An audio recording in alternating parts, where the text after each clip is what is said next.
ఎజెండాలోని మొదటి అంశము వెంకటగిరి గ్రామ శక్తి స్వరూపిణి చెరువు దగ్గర శ్మశాన వాటికి పోటుకు దారి మరియు అక్కడి పొలాలకు పోటుకు దారి గుంతలు మరియు కాలువలతో ఉన్నందున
అందరికీ నమస్కారం. ఈరోజు వెంకటగిరి మున్సిపాలిటీ నుంచి 16 మంది కౌన్సిలర్స్ మన తిరుపతి జిల్లా కలెక్టర్ దగ్గరికి రావడం జరిగింది. తిరుపతిలో అవిశ్వాస తీర్మానాన్ని మన కలెక్టర్కి ఇవ్వడం జరిగింది.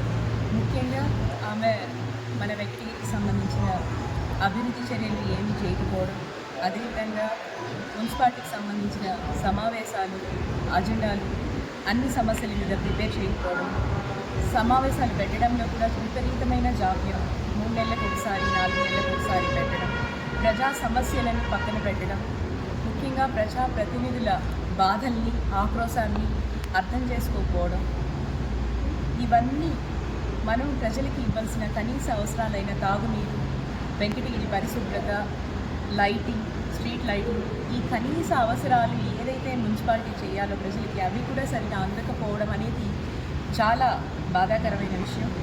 ఈ 4 సంవత్సరాలు మొత్తం కౌన్సిలర్స్ అందరూ ఆవేదనతో ప్రజల చేత ఎన్నుకోబడి ఏ విధమైన అభివృద్ధి, ప్రజలకు ఏ విధమైన సహకారం కూడా అందించలేదని బాధపడుతూ ఈ సంవత్సరం రోజులన్నా మేము కౌన్సిలర్స్, మేము ప్రజాప్రతినిధులుగా ప్రజలకు సేవ చేయాలనే ఉద్దేశంతో ఆవిడ్ని